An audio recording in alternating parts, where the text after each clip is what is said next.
Glory to God in the highest. Today's topic is, why should I not boast about myself? Heavenly Father, I thank you for the past week. Lord, help me, your servant, to deliver the message in a fruitful way. I pray in the name of Jesus. Amen. I would like to read one good Bible verse from Jeremiah chapter 9, verses 23 and 24. Thus says the Lord, let not a wise man boast of his wisdom, and let not the mighty man boast of his might. Let not a rich man boast of his riches, but let him who boasts of this, that he understands and knows me, that I am the Lord who exercises loving kindness, justice, and righteousness on earth, for I delight in these things. The word of God clearly says that a wise man should not boast of his wisdom. A mighty man should not boast of his might, and a rich man should not boast of his riches. If God is against boasting by those who are blessed with wisdom, might, and riches, there is no justification in front of God for an ordinary man to boast about anything. It is common to notice that very ordinary people who are not gifted with anything boast a lot about themselves. But it is not acceptable to God if anyone boasts about himself or herself. What should we boast about? Whoever boasts should boast only in God. We should not boast about ourselves. Others should boast about us. We are created for good works. We are God's workmanship. God likes someone boasting that you know about God. God delights in a person boasting about the knowledge of God, His loving kindness, justice, and righteousness on earth. This warns how careful we should be in every word we utter in our day-to-day life. 2 Corinthians chapter 10 verse 17 and 1 Corinthians chapter 1 verse 31 say, but he who boasts is to boast in the Lord. Psalm 44:8 says, in God we have boasted all day long, and we will give thanks to your name forever. Psalm 34 verses 1 to 3 say, I will bless the Lord at all times. His praise shall be continually in my mouth. My soul will make its boast in the Lord. The humble will hear it and rejoice. Oh, magnify the Lord with me, and let us exalt his name together. David boasted about God throughout his life, and God blessed him in every step of his life. Now, why should we not boast about ourselves? There are 6 reasons. 1. God does not approve those who boast about themselves. God approves only those whom God wants to boast about. 2 Corinthians chapter 10 verse 17 says, for it is not he who commends himself that is approved, but he whom the Lord commends. Let us think about ourselves. Are you someone God wants to boast about? 2. Boasting is evil and sin. James chapter 4 verses 16 and 17 say, but as it is, you boast in your arrogance. All such boasting is evil. Therefore, to one who knows the right thing to do and does not do it, to him it is sin. 2 Timothy chapter 3 verses 1 to 5 says that in the last days men will be sinful in many ways, and we are advised to avoid such men. Boasting is mentioned as one of those sins. 3. Boasting about us should be done by others. We should not boast about ourselves. Proverbs 27 verse 2 says, let another praise you, and not your own mouth, a stranger, and not your own lips. 4. By boasting, we are deceiving ourselves like blowing a balloon. Galatians chapter 6 verses 3 and 4 say, if anyone thinks he is something when he is nothing, he deceives himself. But each one must examine his own work, and then he will have a reason for boasting in regard to himself alone, and not in regard to another. There are so many fake people in the world who pretend to be someone else. Some foolish people pretend to be a wise person. Some middle class people pretend to be a millionaire. Some people who do not believe or worship God properly take high positions in the church and criticize others as if they are high-ranking, godly people. It is all fake. 5. We should not boast as everything we have is a gift from God. James chapter 1 verse 17 says, every good thing given and every perfect gift is from above, coming down from the Father of lights, with whom there is no variation or shifting shadow. Ephesians chapter 2 verses 8 to 10 say, for by grace you have been saved through faith, and that not of yourselves, it is the gift of God, not as a result of works, so that no one may boast. For we are his workmanship, created in Christ Jesus for good works, which God prepared beforehand so that we would walk in them. What we are today is because of the grace from God, not because of our works or merit. God prepared us this way in advance so that we would walk in his path. 6, and the last point is, we are crucified with Christ. Christ lives in us.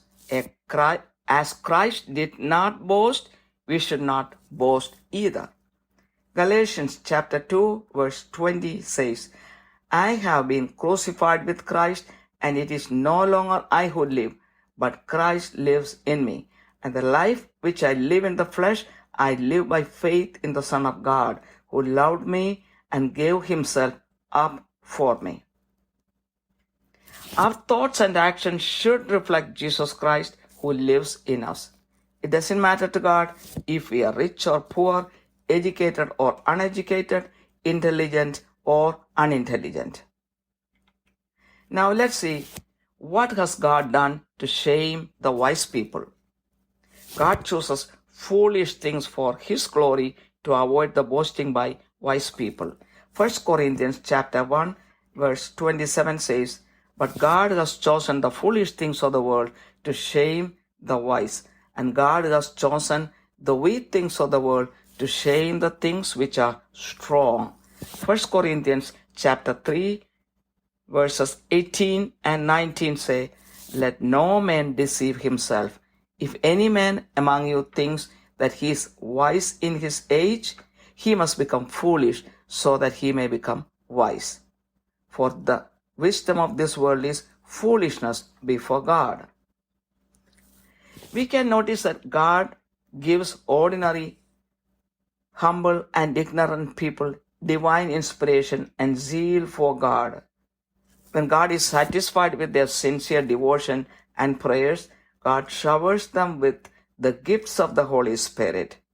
I know several people back in India who are gifted with the gifts of the Holy Spirit. God's intention is to shame the people who seem to be wise before themselves in the eyes of the world. Lots of times, those who pretend to be wise get jealous at those gifted people who are foolish in the eyes of the world. But God loves those who are foolish in the eyes of the world. They believe in God easily, and God loves them. Those who have intelligence and wisdom according to the world do not believe in God easily, so God does not give them the gifts of the Holy Spirit. In Genesis chapter 37, we can see the brothers of Joseph underestimating him and making fun of him for his dreams given by God, which became true later. Matthew chapter 18 verses 3 and 4 says, Jesus said, "Truly I say to you, unless you are converted and become like children, you will not enter the kingdom of heaven. Whoever then humbles himself as a child, he is the greatest in the kingdom of heaven." With this, the message ends. Heavenly Father, all the glory goes to you. Lord, bless each and everyone who hears this message. Help everyone to humble down before God and boast only about God, His loving kindness, justice, and righteousness on earth. I pray in the precious name of Jesus Christ. Amen. ദൈവതിരുനാമത്തിന് മഹത്വമുണ്ടായിരിക്കട്ടെ. ഇന്നത്തെ ചിന്താവിഷയം, എന്തുകൊണ്ട് നമ്മൾ നമ്മളെക്കുറിച്ച് പ്രശംസിക്കരുത് എന്നുള്ളതാണ്. കാരുണ്യവാനായ സ്വർഗ്ഗസ്ഥ പിതാവേ, കഴിഞ്ഞ ഒരാഴ്ചയ്ക്കായി നന്ദി പറയുന്നു. ഇന്നത്തെ സന്ദേശം വേണ്ടതുപോലെ മറ്റുള്ളവരിലേക്ക് കൈമാറുവാൻ ഈ ദാസിയെ സഹായിക്കണമേ. യേശുവിന്റെ നാമത്തിൽ തന്നെ ആമേൻ. ആദ്യമായി തന്നെ ഇതിനാധാരമായ ഒരു വചനം വായിക്കാൻ ആഗ്രഹിക്കുന്നു. ജെറമിയ 9:23-24. യഹോവ ഇപ്രകാരം അരുളി ചെയ്യുന്നു: ജ്ഞാനി തന്റെ ജ്ഞാനത്തിൽ പ്രശംസിക്കരുത്, ബലവാൻ തന്റെ ബലത്തിൽ പ്രശംസിക്കരുത്, ധനവാൻ തന്റെ ധനത്തിലും പ്രശംസിക്കരുത്. പ്രശംസിക്കുന്നവന് യഹോവയായ ഞാൻ ഭൂമിയിൽ ദയയും ന്യായവും നീതിയും പ്രവർത്തിക്കുന്നു എന്നിങ്ങനെ എന്നെ ഗ്രഹിച്ചറിയുന്നതിൽ തന്നെ പ്രശംസിക്കട്ടെ. ഇതിലല്ലോ എനിക്ക് പ്രസാദമുള്ളത് എന്ന് യഹോവയുടെ അരുളപ്പാട്. ഒരു ബുദ്ധിമാനോ ഒരു ധനവാനോ ഒന്നും സ്വന്തം ശക്തിയിൽ ആശ്രയിച്ച് സ്വയം പ്രശംസിക്കരുത് എന്ന് പറയുന്നു. അപ്പോൾ ഒരു ബുദ്ധിയും ജ്ഞാനവും കഴിവും ബലവും ഒന്നുമില്ലാത്ത ഒരു വ്യക്തി സ്വന്തം കാര്യത്തിൽ പ്രശംസിക്കുന്നെങ്കിൽ ദൈവത്തിന് ഒട്ടും ഇഷ്ടമല്ല എന്ന് നമ്മൾ മനസ്സിലാക്കണം. ആരും സ്വന്തം കാര്യത്തിൽ പ്രശംസിക്കരുത് എന്നാണ് ദൈവം ആഗ്രഹിക്കുന്നത്. അപ്പോൾ പിന്നെ നമുക്ക് ചോദിക്കാം, എന്തിലാണ് നമ്മൾ പ്രശംസിക്കേണ്ടത്? അതും ദൈവവചനം തന്നെ പറയുന്നുണ്ട്.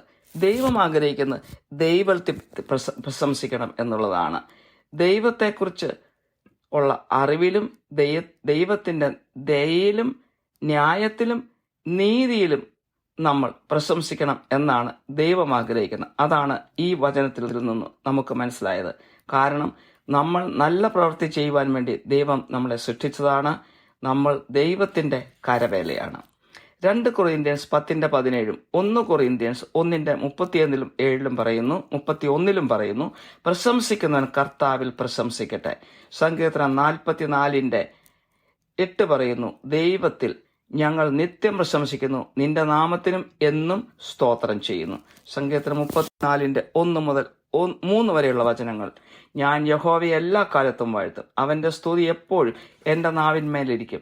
എന്റെ ഉള്ളം യഹോവയിൽ പ്രശംസിക്കുന്നു, എളിയവർ അത് കേട്ട് സന്തോഷിക്കും. എന്നോട് ചേർന്ന് യഹോവയെ മഹിമപ്പെടുത്തുവിൻ, നാം ഒന്നിച്ചവന്റെ നാമത്തെ ഉയർത്തുക. ദാവീദ് എപ്പോഴും ദൈവത്തെ പ്രശംസിച്ചുകൊണ്ടിരുന്നു. അതുകൊണ്ട് തന്നെ ദാവീദിന്റെ ജീവിതത്തിലുടനീളം ദൈവം ദാവീദിനെ വഴി നടത്തി. എന്തുകൊണ്ടാണ് നമ്മൾ നമ്മളിൽ തന്നെ പ്രശംസിക്കരുതാത്തത്? ഒരു 6 കാരണങ്ങൾ വചനത്തിന്റെ അടിസ്ഥാനത്തിൽ പറയാൻ ആഗ്രഹിക്കുന്നു. 1, നമ്മളെ തന്നെ പ്രശംസിക്കുന്നത് ദൈവം അംഗീകരിക്കുന്നില്ല. ദൈവം ആരെക്കുറിച്ച് പ്രശംസിക്കാൻ ആഗ്രഹിക്കുന്നു അതാണ് ദൈവം അംഗീകരിക്കുന്നത്. 2 കൊറിന്ത്യൻസ് 10:17 പറയുന്നു, തന്നെത്താൻ പുകഴ്ത്തുന്നവനല്ല, കർത്താവ് പുകഴ്ത്തുന്നവൻ അത്രേ കൊള്ളാവുന്നവൻ എന്ന്. അപ്പോൾ നമുക്ക് നമ്മളെക്കുറിച്ച് തന്നെ ചിന്തിക്കാം, ദൈവം നമ്മളെക്കുറിച്ച് പ്രശംസിക്കാൻ ആഗ്രഹിക്കുന്ന ഒരു വ്യക്തിയാണോ നമ്മളെന്ന് സ്വയം ചിന്തിച്ചു നോക്കുക. 2ാമത്തെ കാരണം, സ്വയം പ്രശംസിക്കുന്നത് ദോഷവും പാപവുമാണ്. യാക്കോബിന്റെ ലേഖനം 4:16-17 പറയുന്നു, നിങ്ങളോ വമ്പ് പറഞ്ഞ് പ്രശംസിക്കുന്നു, ഈ വക പ്രശംസ എല്ലാം ദോഷമാകുന്നു.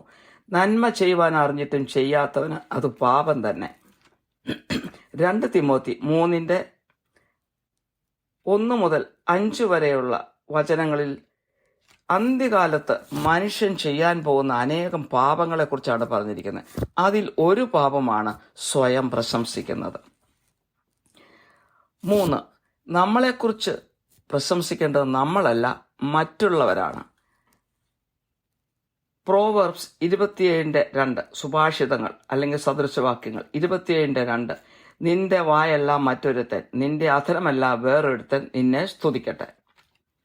4, നമ്മൾ സ്വയം പ്രശംസിക്കുമ്പോൾ നമ്മൾ നമ്മളെ തന്നെ വഞ്ചിക്കുകയാണ്. ഒരു ബലൂൺ ഊതി വീർപ്പിച്ചാൽ ഒന്ന് തൊട്ടാൽ അത് പൊട്ടിപ്പോവും എന്ന് പറഞ്ഞതുപോലെ നമ്മൾ സ്വയം നമ്മളെ തന്നെ ഊതി വീർപ്പിക്കുകയാണ് സ്വയം പ്രശംസിക്കുമ്പോൾ.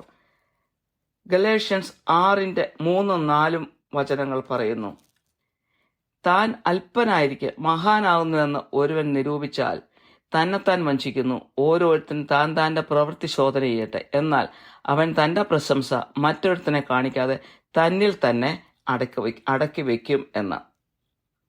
ലോകത്തിൽ മായം കലർന്ന അനേകം വ്യക്തികളുണ്ട്. ഒരു ബുദ്ധിയുമില്ലാതെ വലിയ ബുദ്ധിമാനാണെന്ന് നടിക്കുന്നവരുണ്ട്. വെറും സാധാരണ അല്ലെങ്കിൽ മിഡിൽ ക്ലാസ് ആയിട്ടുള്ള ആളുകൾ വലിയ കോടീശ്വരന്മാരായിട്ട് ചമയാറുണ്ട്. ഒരു ദൈവവിശ്വാസവും ഇല്ല, ദൈവത്തെ വേണ്ട രീതിയിൽ ആരാധിക്കുകയും ഒന്നും ചെയ്യാത്ത ചില വ്യക്തികൾ, വലിയ മാന്യ വ്യക്തികൾ, പള്ളികളിലും മറ്റും ആരാധനാ സ്ഥലങ്ങളിൽ ഒക്കെ വലിയ മാന്യമായ പൊസിഷൻസ്, സ്ഥാനമാനങ്ങൾ കരസ്ഥമാക്കിക്കൊണ്ട് വലിയ ദൈവിക ജനമാണെന്ന് മറ്റുള്ളവരെ അറിയിക്കാൻ വേണ്ടി ഞെളിഞ്ഞു നടക്കുന്ന വ്യക്തികളുണ്ട്. ഇതൊന്നും ദൈവത്തിന് ഇഷ്ടമല്ല. 5, നമുക്ക് തന്നത് എല്ലാം ദൈവമാണ്, ദൈവത്തിൻ്റെ ദാനമാണ് നമുക്കുള്ളത് എല്ലാം. അതുകൊണ്ട് തന്നെ നമ്മൾ സ്വയം പ്രശംസിക്കരുത്. യാക്കോബിന്റെ ലേഖനം 1:17 പറയുന്നു, ഉത്തമവും പൂർണ്ണവുമായ എല്ലാ ദാനങ്ങളും ഉന്നതത്തിൽ നിന്ന് മാറ്റമോ മാറ്റത്തിന്റെ നിഴലോ ഇല്ലാത്ത പ്രകാശങ്ങളുടെ പിതാവിൽ നിന്ന് വരുന്നു. എഫേഷ്യൻസ് 2:8-10 വരെയുള്ള വചനങ്ങൾ പറയുന്നു, കൃപയാലല്ലോ നിങ്ങൾ വിശ്വാസം മൂലം രക്ഷിക്കപ്പെട്ടിരിക്കുന്നു, അതിനും നിങ്ങൾ കാരണമല്ല, ദൈവത്തിന്റെ ദാനമത്രേ ആകുന്നു. ആരും പ്രശംസിക്കാതിരിക്കാൻ പ്രവൃത്തികളും കാരണമല്ല. നാം അവന്റെ കൈപ്പണിയായി സൽപ്രവൃത്തികൾക്കായിട്ട് യേശു ക്രിസ്തുവിൽ സൃഷ്ടിക്കപ്പെട്ടവരാകുന്നു. നാം ചെയ്ത് പോരേണ്ടതിന് ദൈവം അവ മുന്നൊരുക്കിയിരിക്കുന്നു. അപ്പോൾ നമുക്ക് തന്ന എല്ലാ കഴിവുകളും നമ്മുടെ പ്രവൃത്തിയല്ല, ദൈവം തന്ന ഒരു കൃപയാണ്. ദൈവത്തെ വേണ്ട രീതിയിൽ ആരാധിച്ച് ദൈവത്തിന്റെ വഴിയിൽ നടക്കാൻ മുന്നോടിയായിട്ട് ദൈവം നമുക്ക് തന്ന ചില കൃപകൾ മാത്രമാണ്, അല്ല നമുക്ക് പ്രശംസിക്കാൻ വേണ്ടി തന്നതല്ല. അവസാനമായി 6ാമത്തെ പോയിന്റ്, നമ്മൾ ക്രിസ്തുവിനോടുകൂടി കുരിശിക്കപ്പെട്ടവരാണ്. നമ്മുടെ പാപം കുരിശിൽ തറച്ചവരാണ്. അപ്പോൾ ക്രിസ്തുവാണ് പിന്നീട് നമ്മൾ ജീവിക്കുന്നത്. അപ്പോൾ ക്രിസ്തു സ്വയം പ്രശംസിച്ചിട്ടില്ല എങ്കിൽ നമുക്കും നമ്മളെക്കുറിച്ച് സ്വയം പ്രശംസിക്കാൻ യാതൊരു അവകാശവുമില്ല. ഗലേഷ്യൻസ് 2:20 പറയുന്നു, ഞാൻ ക്രിസ്തുവിനോടുകൂടെ ക്രൂശിക്കപ്പെട്ടിരിക്കുന്നു, ഇനി ജീവിക്കുന്നത് ഞാനല്ല, ക്രിസ്തുവത്രേ എന്നിൽ ജീവിക്കുന്നു. ഇപ്പോൾ ഞാൻ ജഡത്തിൽ ജീവിക്കുന്നതോ എന്നെ സ്നേഹിച്ച് എനിക്ക് വേണ്ടി തന്നെത്താൻ ഏൽപ്പിച്ചു കൊടുത്ത ദൈവപുത്രങ്ങളുള്ള വിശ്വാസത്താൽ അത്രേ ജീവിക്കുന്നു. നമ്മുടെ ചിന്തകളും പ്രവൃത്തികളും എല്ലാം യേശുവിനെയാണ് പ്രതിഫലിപ്പിക്കേണ്ടത്, നമ്മളെ തന്നെ അല്ല. ദൈവത്തിന് വിഷയമല്ല നമ്മൾ പാവപ്പെട്ടവനാണോ പണക്കാരനാണോ, വിദ്യാഭ്യാസം ഉള്ളയാളാണോ വിദ്യാഭ്യാസം ഇല്ലാത്ത ആളാണോ, ബുദ്ധിമാനാണോ ബുദ്ധി ഇല്ലാത്ത ആളാണോ, ഇതൊന്നും ദൈവത്തിന് വിഷയമല്ല. നമ്മൾ നമ്മളെക്കുറിച്ച് പ്രശംസിക്കാൻ പാടില്ല. ദൈവം സ്ട്രിക്റ്റായിട്ട് വചനത്തിൽ കൂടി നമ്മളെ അറിയിക്കുന്നു. ഇനി എന്താണ് ബുദ്ധിമാന്മാരെ ലജ്ജിപ്പിക്കുവാൻ വേണ്ടി ദൈവം ചെയ്തിരിക്കുന്ന കാര്യങ്ങൾ? പലപ്പോഴും ദൈവം പോഷത്വത്തെയാണ് ദൈവമഹത്വത്തിന് വേണ്ടി തിരഞ്ഞെടുക്കുന്നത്. 1 കൊറിന്ത്യൻസ് 1:27 വചനം പറയുന്നു, ജ്ഞാനികളെ ലജ്ജിപ്പിക്കാൻ ദൈവം ലോകത്തിൽ പോഷത്വമായത് തിരഞ്ഞെടുത്തു, ബലമുള്ളതിനെ ലജ്ജിപ്പിക്കാൻ ദൈവം ലോകത്തിൽ ബലഹീനമായത് തിരഞ്ഞെടുത്തു എന്ന്. 1 കൊറിന്ത്യൻസ് 3:18-19 വചനങ്ങളിൽ പറയുന്നു, ആരും തന്നെത്താൻ വഞ്ചിക്കരുത്. താൻ ഈ ലോകത്തിൽ ജ്ഞാനി എന്ന് നിങ്ങളിൽ ആർക്കെങ്കിലും തോന്നിയാൽ അവൻ ജ്ഞാനിയാകേണ്ടതിന് പോഷനായി തീരട്ടെ. ഈ ലോകത്തിന്റെ ജ്ഞാനം ദൈവസന്നിധിയിൽ പോഷത്വമത്രേ എന്ന്. പലപ്പോഴും നമുക്ക് കാണാം, സാധാരണക്കാരും വിനീതരും അറിവില്ലാത്തവരുമായ ആളുകളെ ദൈവം ദൈവിക പ്രചോദനവും ദൈവികമായ തീഷ്ണതയും കൊണ്ട് നിറയ്ക്കുന്നത്. അത് എന്താണെന്ന് ചോദിച്ചാൽ, അവരുടെ ഭക്തിയും പ്രാർത്ഥനയും കണ്ട് ദൈവം പ്രസാദിച്ച് അവർക്ക് ദൈവത്തിൻ്റെ പരിശുദ്ധാത്മാവിൻ്റെ ദാനങ്ങൾ കൊണ്ട് അവരെ നിറയ്ക്കുന്നു. ഞാൻ കേരളത്തിൽ ജീവിച്ചിരുന്ന സമയത്ത് ഞാൻ കണ്ടിട്ടുണ്ട് പല പാവപ്പെട്ട സ്ത്രീകളും പരിശുദ്ധാത്മാവിൻ്റെ കൃപാവരങ്ങളും ദർശനപരവും പ്രവചനപരവും ഒക്കെ കൊണ്ട് അനുഗ്രഹിക്കപ്പെട്ടത് ഞാൻ കണ്ടിട്ടുണ്ട്. ദൈവത്തിൻ്റെ ഉദ്ദേശം ലോകപ്രകാരം ജ്ഞാനിയാണെന്ന് നടിക്കുന്നവരെ ലജ്ജിപ്പിക്കുക എന്നുള്ളതാണ് ദൈവത്തിൻ്റെ ഉദ്ദേശം. എന്നാൽ പലപ്പോഴും ഈ പാവപ്പെട്ടവരിൽ ദൈവത്തിൻ്റെ കൃപകൾ കാണുമ്പോൾ ഈ ലോകപ്രകാരം ജ്ഞാനികളിൽ നിന്ന് നടിക്കുന്നവർ അസൂയപ്പെടുന്നത് ഞാൻ കണ്ടിട്ടുണ്ട്. അത് കേരളത്തിൽ മാത്രമല്ല, അമേരിക്കയിലുമുണ്ട്. ദേവാലയങ്ങളിലൊക്കെ വലിയ പൊസിഷൻസ് എടുക്കുന്നവർ ദൈവത്തിൻ്റെ കൃപാവരങ്ങൾ ഒന്നും തന്നെ കാണുകയില്ല. എന്നാൽ സാധാരണക്കാരായ വ്യക്തികളിൽ ദൈവത്തിൻ്റെ കൃപാവരങ്ങൾ ഉണ്ടെന്ന് കാണുമ്പോൾ അവർ അസൂയപ്പെടുന്നത് ഞാൻ പലപ്പോഴും കണ്ടിട്ടുണ്ട്. ഉൽപ്പത്തി പുസ്തകം 37-ാം അധ്യായത്തിൽ ജോസഫിന്റെ സഹോദരങ്ങൾ ജോസഫിനെ കളിയാക്കുന്നതും അണ്ടർ എസ്റ്റിമേറ്റ് ചെയ്യുന്നതും ഒക്കെ കാണാം. ജോസഫിന് ദൈവം സ്വപ്നങ്ങൾ കൊടുത്തിരുന്നു, അതേക്കുറിച്ചാണ് അവർ കളിയാക്കിയത്. എന്നാൽ പിന്നീട് ഈ സ്വപ്നങ്ങളൊക്കെ സാക്ഷാത്കരിക്കപ്പെടുന്നതും നമ്മൾ കാണുന്നുണ്ട്. മത്തായിയുടെ സുവിശേഷം 18:3-4 വചനങ്ങൾ പറയുന്നു, നിങ്ങൾ തിരിഞ്ഞ് ശിശുക്കളെ പോലെ ആയി വരുന്നില്ല എങ്കിൽ സ്വർഗരാജ്യത്ത് കടക്കയില്ല എന്ന് ഞാൻ സത്യമായിട്ട് നിങ്ങളോട് പറയുന്നു. ആകയാൽ ഈ ശിശുവിനെ പോലെ തന്നെത്താൻ താഴ്ത്തുന്നവർ സ്വർഗരാജ്യത്തിൽ ഏറ്റവും വലിയവൻ ആകുന്നു. ഇതുകൊണ്ട് ഈ വചനം ഇവിടെ അവസാനിക്കുന്നു. കാരുണ്യവനായ സ്വർഗസ്ഥ പിതാവേ, ഈ സന്ദേശം കേൾക്കുന്ന എല്ലാവരെയും അനുഗ്രഹിക്കണമേ. സ്വയം എളിമപ്പെടുവാനും ദൈവത്തെ മാത്രം പുകഴ്ത്തുവാനും ദൈവത്തിന്റെ ദയയിലും ന്യായത്തിലും നീതിയിലും മാത്രം പ്രശംസിക്കുവാനും എല്ലാവരെയും സഹായിക്കണമേ. മാനവും മഹത്വവും അവിടത്തേക്ക് തരുന്നു. യേശു ക്രിസ്തുവിന്റെ വിലയേറിയ നാമത്താൽ തന്നെ. ആമേൻ.